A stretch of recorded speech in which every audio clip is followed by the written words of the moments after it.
Hi குட்டீஸ். சிந்திக்க பழகு நிகழ்ச்சி மூலமா மீண்டும் உங்களை சந்திக்கிறதுல எனக்கு மிக்க மகிழ்ச்சி. இன்னைக்கு நம்ம பார்க்க போற சிந்தனை என்னன்னா, ஒன்றே செய், நன்றே செய், இன்றே செய். இதுக்கு ஒரு குட்டி கதை சொல்றேன், கேட்டுக்கோங்க. ஒரு ஊர்ல ராமு சோமு அப்படின்னு 2 பேரும் ஃப்ரெண்ட்ஸா இருந்தாங்களாம். ராமு வந்து கொஞ்சம் நல்லா படிக்கிற பையன், சோமு வந்து கொஞ்சம் சுமாரா தான் படிக்கிற பையன். ஒரே வகுப்புல தான் படிச்சுக்கிட்டு இருந்தாங்களாம். ஒரு நாள் என்ன பண்ணாங்களாம், டீச்சர் சொன்னாங்களாம், நம்ம டெய்லி நடத்துற பாடத்தை அன்னன்னைக்கே படிச்சு முடிச்சிடணும். அப்பதான் நமக்கு சுமையெல்லாம் இருக்காது, பரீட்சை வரும்போது ஈஸியா எழுதலாம் அப்படின்னு சொன்னாங்களாம். ராமு என்ன பண்ணான், டெய்லி வீட்டுக்கு போய் டீச்சர் நடத்துற பாடத்தை தினைக்கும் படிச்சிருவான். சோமு என்ன பண்ணுவான், கொஞ்சம் சோம்பேறித்தனப்பட்டு நாளைக்கு படிச்சுக்கலாம் அப்படின்னு சொல்லிட்டு பிள்ளாடுத்தனமாவே இருந்துட்டான். ஒரு நாள் என்ன பண்ணுது, காலாண்டு பரீட்சை வந்துதான். அப்போ பரீட்சை எழுத உட்காரும் பொழுது, ராமு எனக்கு இந்த கொஸ்டினுக்கு விடை தெரியலடா, கொஞ்சம் சொல்லுடா அப்படின்னோடனே டீச்சர் சொன்னாங்களாம், யாரையும் கேட்டு பார்த்துலாம் எழுதக்கூடாது அப்படின்னு சொல்லி கண்டிச்சாங்களாம்.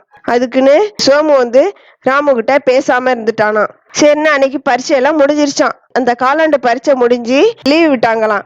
அப்போ வந்து ஆயுத பூஜை, சரஸ்வதி பூஜை எல்லாம் வந்துதான். ராமு வீட்டுல கொலு வச்சிருந்தாங்களாம். அப்போ வந்து, நீ என்னோட ஃப்ரெண்டு தானடா, எங்க வீட்டுல கொலு வச்சிருக்காங்க, வந்து பாருடா அப்படின்னு சொல்லி ராமு வந்து சோமுவை கூப்பிட்டானா. அதுக்கு, நீ எனக்கு பரீட்சையில காமிக்கலையில, அதனால தான்டா உன்கிட்ட பேசாம இருந்தேன் அப்படின்னு சொன்னானா. சரி, இருந்தாலும் பரவாயில்லடா, நீ என் ஃப்ரெண்டு தான்டா, வாடா, உனக்கு நான் இனிமே பாடம்லாம் நல்லா சொல்லித்தரேன் அப்படின்னு சொல்லி அவங்க வீட்டுக்கு அழைச்சிட்டு போயிட்டானா. அப்ப விஜயதசமி அன்னைக்கு ராமு வீட்டுல அவங்க அம்மா என்னென்ன சொன்னாங்க அப்படின்னாக்கா, நல்லா படிக்கணும், புக்கெல்லாம் வச்சு சாமி கும்பிடணும், உன்னோட பேனா பென்சிலு, அப்புறம் நம்ம வீட்டுல ஆயுதங்கள்லாம் வச்சு சாமி கும்பிடணும், அப்பதான் நமக்கு கடவுள் நமக்கு படிப்புலாம் தருவாரு அப்படின்னு சொன்னாங்களாம். அது வந்து இவனுக்கு மனசுல கொஞ்சம் ஆழமா பதிஞ்சிருச்சான். சரி, அம்மா அப்பா சொன்னாங்க, நம்மளோட டீச்சரும் சொன்னாங்க, இப்போ ராமுவோட அம்மாவும் நமக்கு இப்படிதான் சொல்லியிருக்காங்க, அதனால இந்த அறிவுரையெல்லாம் நம்ம கேட்டு இனிமே நல்லா படிக்கணும் அப்படின்னு ஒரு முடிவு எடுத்தானா. இந்த கதையில இருந்து நம்ம என்ன தெரிஞ்சுக்கிட்டோம் அப்படின்னா, தினமும் நம்ம ஸ்கூலுக்கு போறோம்னு வச்சுக்கோங்களேன் குட்டீஸ், அன்னன்னைக்கு மிஸ் நடத்துற பாடத்தை அன்னன்னைக்கு நம்ம படிச்சிட்டோம்னா நமக்கு எந்த சுமையுமே இருக்காது இல்லையா?